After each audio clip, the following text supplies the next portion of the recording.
Ginmando ni Senate Impeachment Court Presiding Officer Senator Escudero ang pagpabalik sa green box sa Bureau of Internal Revenue kung BIR. Ang mga BIR box na gaunod sa tax records ni Vice President Sara Duterte kag sa iya banang si Attorney Mans Carpio. Suno kay Escudero, wala pa sang legal nga mando halin sa impeachment court nga nagasiling nga dapat i-turn over ang selyado nga kahon sa Senado. Iya ginsugo nga ibalik ini sa BIR nga wala ginabuksan apang ginpahayag maniya nga mahimo ini nga mapakuha sang korte sa ulihi kung may moson nga ipasaka ang prosecution o kung ang defense nga nagapangayo sang sabina para sa mga record. Ang House of Representatives Justice Panel ang unang nagpangayo sa tax records ni Duterte sa ilang mga hearing may kaangtanan sa impeachment complaint sang Abril.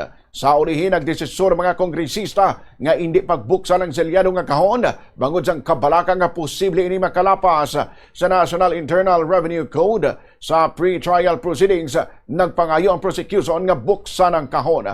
Apang ginpospone anay sang Senate Clerk of Court ang desisyon na gudatagan sa higayon ng campus ang depensa nga makahatag sa ilang komento sa among nga issue. This box was turned over to the Senate as part of the documents, including the articles of impeachment. However, the court is not yet in custodia lehis of this box, given that there is no lawful order issued by the court for this box to be turned over to the Senate. More so that it is not yet offered in evidence, not even as of yet marked.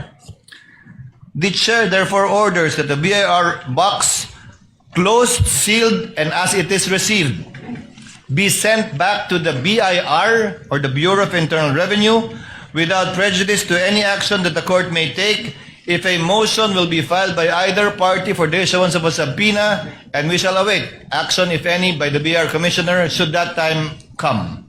So ordered. Si Senator Escudero.